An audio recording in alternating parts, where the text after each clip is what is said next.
시편 45편 1절에서 9절까지의 말씀입니다. 시편 45편 1절부터 9절까지의 말씀입니다.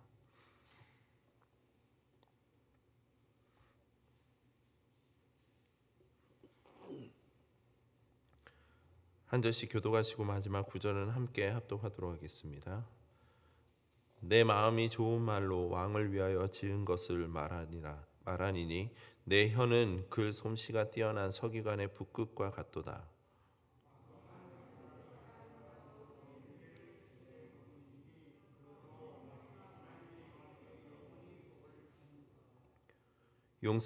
용사여 칼을 허리에 차고 왕의 영화와 위엄을 입으소서.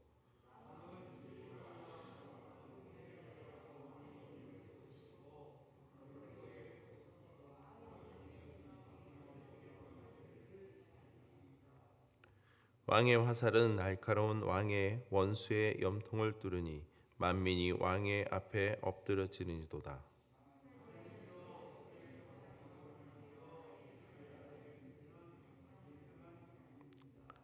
왕은 정의를 사랑하고 악을 미워하시니 그러므로 하나님 곧 왕의 하나님이 즐거움의 기쁨을 왕에게 부어 왕의 동료보다 뛰어나게 하셨나이다.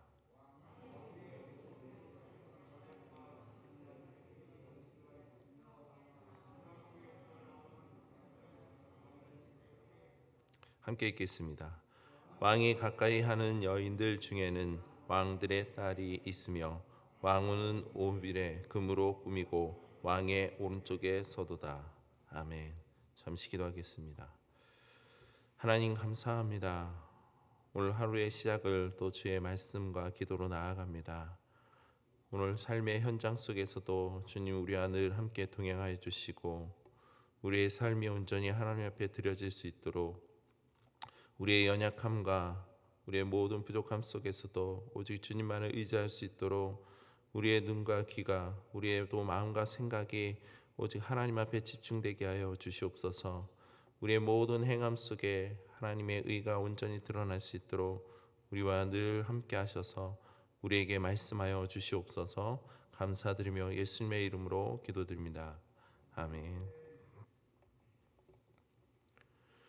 오늘 본문의 시편 기자는 어느 왕의 혼인잔치에 대한 노래를 시로 표현하고 있습니다. 그러나 본시는 신랑 대신 예수님과 신부인 성도의 천국 혼인잔치에 대한 예언적 시라 할 수 있습니다. 그 가운데 시편 기자는 자신이 표현할 수 있는 최고의 찬사로 왕을 높여 찬양하고 있습니다. 2절 말씀입니다. 왕은 사람보다 아름다워 은혜를 입술에 머금으니 그러므로 하나님이 왕에게 영원히 복을 주시도다. 이것을 새 번역 성경으로 보면요, 사람이 낳은 아들 가운데서 임금님은 가장 아름다운 분, 하나님께서 임금님에게 영원한 복을 주셨으니 임금님의 입술에서는 은혜가 쏟아집니다 라고 표현하고 있습니다. 또한 마지막 17절에도 보시면 내가 왕의 이름을 만세에 기억하게 하리니 그러므로 만민이 왕을 영원히 찬송하리로다. 이 역시 새 번역으로 보면 내가 사람으로 하여금 임금님의 이름을 대대로 기억하게 하겠사오니 그들이 임금님을 길이길이 찬송할 것입니다 라고 표현되고 있습니다. 이처럼 본문의 말씀을 통해 새 번역의 성경의 내용으로 볼 때 본문은 과연 누구를 향한 최고의 찬사의 찬양이라 생각되십니까? 이것은 본문에 나타난 모든 사람들보다 뛰어난 왕의 아름다움과 그의 입술의 은혜를 머금는 모습은 마치 참되고 영원한 만왕의 왕이신 예수 그리스도를 예표하고 있다 할 수 있습니다. 이와 관련하여 6절과 7절 말씀을 보시면 하나님이여 주의 보좌는 영원하며 주의 나라의 규는 공평한 규이다. 왕은 정의를 사랑하고 악을 미워하시니 그러므로 하나님 곧 왕의 하나님이 즐거움의 기름을 왕에게 부어 왕의 동료보다 뛰어나게 하셨나이다. 이는 예수 그리스도를 소개하는 히브리서 1장 8절과 9절에도 그대로 인용된 말씀으로 시인은 하나님의 보좌와 하나님 나라의 왕권에 대해서 주의 보좌가 영원하며 또한 주의 나라의 규는 공평한 규라 묘사하고 있습니다. 여기서 공평한 규라는 것은 막대기 지팡이 혹은 또 곤봉이라는 뜻으로서 목자들의 지팡이를 나타내는 데 사용되기도 하지만 지도자나 왕의 권위를 상징하기도 합니다. 따라서 공평한 규라는 표현에는 왕이 왕으로서의 자신의 권위를 부당하게 사용하지 않으며 불의한 방향으로 나라를 이끌지 않는다는 그 의미를 내포하고 있습니다. 지금 시인은 하나님의 대리 통치자인 신정 왕궁의 왕으로서 하나님의 뜻에 맞는 공의로운 통치를 하여 줄 것을 바라는 의미로 이와 같은 상징적 표현을 사용하고 있습니다. 결국 하나님은 이러한 왕의 통치를 기반으로 다윗의 왕의 보좌를 영원히 허락하시는 그 언약을 하고 계십니다. 그러나 이러한 언약은 그 약속은 시드기야를 마지막으로 다윗의 나라가 바벨론에 멸망당한 것을 통해 다윗 왕궁은 그것으로 끝난 것으로 여겨질 수 있습니다. 하지만 이 언약은 만왕의 왕이신 예수 그리스도께서 다윗의 자손으로 이 땅에 오심으로써 다윗의 왕권은 다시 살아나게 됩니다. 물론 어둠의 세력은 예수님을 십자가에 못 박음으로써 다시 참 신앙의 사람들을 깊은 실망에 빠뜨렸지만 예수님께서는 3일 만에 다시 죽음에서 부활하시고 승천하심으로 하나님의 그 우편 보좌 앉으심으로 인해 그 나라의 영원성을 보여주고 계십니다. 다시 말해 하나님께서는 그를 영원한 하늘나라의 보좌에 앉으시고 만유를 다스리게 하심으로 만왕의 왕이신 예수 그리스도의 나라가 영원히 요동치 않을 것임을 보여주고 있는 것입니다. 결국 그 나라가 영원히 지속할 수밖에 없는 것은 그 나라의 규가 공평하여 조금도 치우치지 않기 때문인 것입니다.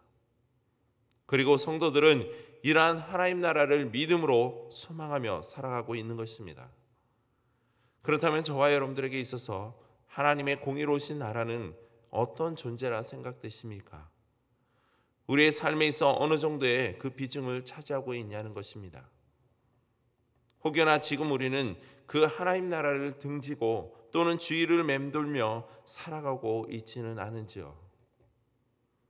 비록 인간의 범죄한 눈에는 전혀 존재하지 않는 나라인 것 같지만 분명한 사실은 지금뿐 아니라 마지막 세상 끝날 이후에도 하나님 나라는 계속해서 영원할 것임을 본문을 통해서 또한 성경의 말씀을 통해서 증거하고 있습니다. 그럼 우리가 하나님 나라의 영원함을 확실할 수 있는 것은 과연 무엇일까요? 그것은 하나님 나라를 다스리시는 공의로우신 통치자이신 바로 예수 그리스도를 믿고 받아들였기 때문입니다.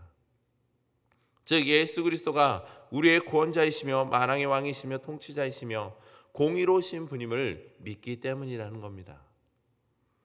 지금 이 순간 우리는 그 왕이신 예수님을 나의 구주로 나의 삶을 다스리시는 통치자로 믿고 살고 계신지요? 분명한 사실은 우리는 그리스도와 함께 영원한 풍요로움을 누리는 존재임을 기억해야 할 것입니다. 시인은 13절에 이렇게 말씀하고 있습니다. 왕에 따른 모든 영화를 누리니 그의 옷은 금으로 수놓았도다. 여기서 시인은 신부를 가리켜 왕의 딸로 부르고 있습니다. 그러한 신부인 왕의 딸이 모든 영화를 누리고 있음을 시인은 노래하고 있습니다. 영화를 누리라는 것은 풍부함, 부유함, 귀함, 영화로움 등의 의미가 함축되어 있습니다. 즉 이는 온갖 종류의 부와 명예, 영광이 그녀에게 부여됐음을 의미하는 것으로서 여기에 모든이란 단어를 통해서 어느 것에도 비할 데 없는 풍요와 번영, 명성을 누리는 신부의 상태를 보다 강조하고 있다는 겁니다. 또한 이어지는 그의 옷은 금으로 수놓았다라는 표현을 통해서 충족한 영광과 부를 누리는 그 신부의 모습을 단적으로 보여주고 있습니다. 결혼식에서 신부는 일생에서 가장 아름다운 모습으로 가장 아름다운 옷을 입고 신랑을 맞이합니다. 그런 점에서 본문의 신부 역시 금으로 수놓은 옷을 입고 신랑을 맞이하고 있는 것입니다. 그러나 성도인 우리가 누릴 영광은 본문의 신부가 누리는 것과 비교할 때 더욱 영광스러운 것이 됩니다. 물론 이 땅의 왕의 신부가 누리는 모든 부와 영광, 명예는 인간이 이 땅에서 누릴 수 있는 최상의 축복입니다. 그러나 성도는 하늘과 땅의 모든 권세를 지니신 예수 그리스도의 신부로서 땅에서 누릴 수 있는 그 최상의 축복과는 비교할 수조차 없을 정도로 매우 영광스러운 것이라는 겁니다. 각양각색의 좋은 은사와 또한 온전한 선물을 하늘의 만왕의 왕이신 하나님으로부터 공급을 받는 존재라는 사실입니다. 그런 점에서 본시에 나타나는 왕의 신부는 이 땅에서 가장 고귀한 금으로 수놓은 예복을 입고 혼인잔치에 참석하지만 예수 그리스도의 신부인 성도는 이 땅의 어떤 의복보다도 비교할 수 없는 예수 그리스도께서 예배하신 가장 고귀한 의복을 입고 혼인잔치에 참여하게 될 것임을 믿습니다. 그러므로 성도인 우리는 이 땅의 풍요로움의 가치에 미혹되지 말며 예수 그리스도께서 하나님 나라를 다스리며 통치하시는 만왕의 왕이심을 믿고 신부된 자녀로서 합당한 삶을 살아가며 준비할 것입니다. 그러면 그 위의 삶은 과연 어떻게 될까요? 14절 말씀입니다. 수놓은 옷을 입은 그는 왕께로 인도함을 받으며 시종하는 친구 처녀들도 왕께로 이끌려 갈 것이라. 당시 유대인들은 신랑인 친구들과 함께 신부의 집에 가서 신부를 자신의 집으로 데리고 와서 결혼식을 올렸습니다. 이러한 풍습으로 볼 때 본절은 왕이 신부의 아비 집에서부터 자신의 집으로 신부를 인도하고 있는 것을 묘사하고 있는 것입니다. 이는 장차 그리스도의 사역과 그의 신부인 성도들에게 이루어질 일을 예표하고 있는 것으로서 하나님의 선택을 받은 그리스도의 순결한 신부로서 그 예복을 더럽히지 않는 성도들은 종말의 날에 마지막 때에 그리스도께서 당신의 나라로 인도해 주심을 이야기하고 있는 것입니다. 또한 이러한 인도함을 받은 그 신부의 모습에 의해서 15절 말씀에서는 그들은 기쁨과 즐거움으로 인도함을 받고 왕궁에 들어가리로다. 이 역시 앞절에 마찬가지로 그리스도의 신부된 성도들을 보호하시며 인도하시어 마침내 천국으로 들이시는 그 하나님의 구원 사역을 예표하는 것으로서 성도들이 그리스도의 영적 신부가 되어서 구원을 받게 되는 모습을 보여주고 있는 것입니다. 이처럼 왕께로 인도함을 받은 신부와 그 하객들이 크게 기뻐하고 즐거워하며 행렬하듯이 예수 그리스도께서 베푸신 구원의 잔치에 참여하는 신부된 성도들 역시 영원한 예루살렘을 향하는 그 행렬은 이 땅에서 누리는 만족이 아닌 바로 영원한 기쁨과 즐거움임을 나타내주고 있는 것입니다. 오늘 본문의 시는 표면적으로 보면 단순한 왕의 결혼식을 노래하는 것처럼 보이지만 궁극적으로는 만왕의 왕이신 예수 그리스도와 그의 신부된 교회 혹은 성도들 간의 성스럽고도 완전한 영적 결합과 예수 그리스도와 성도들 간의 천국 혼인잔치를 노래한 시라 할 수 있습니다.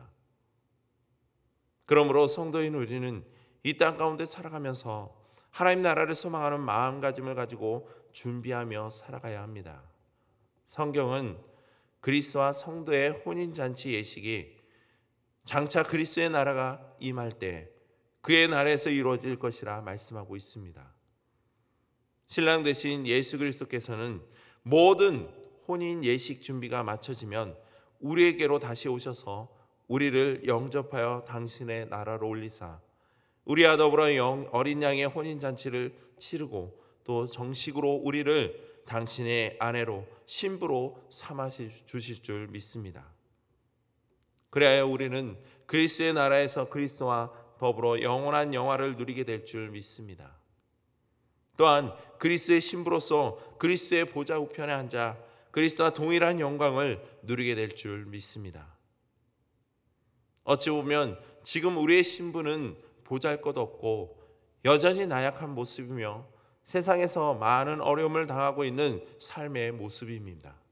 그러나 장차 마지막 때에 그리스도의 신부로서 그리스도의 보좌 우편에 앉게 될 때 그 모든 것들은 잊게 될 것입니다. 그러므로 우리는 신랑 되신 예수 그리스도께서 다시 오시는 그날을 기대하고 소망하며 조금 더 인내함으로 순결한 신부로서의 그 믿음을 지켜 나가야 될 것입니다. 그리스도의 순결한 신부로서 이 땅의 가치에 물들지 아니하고 오직 우리 자신을 더욱 정결하게 지키며 그리스도를 자랑하고 사모하는 그 삶을 살기를 소망합니다. 이와 같은 믿음과 확신을 가지고 오늘 하루도 주님 오심을 기쁨으로 맞이하고자 하는 그 마음을 준비하며 각자의 자리에서 최선을 다하는 저와 여러분들 되기를 주님의 이름으로 축복드립니다.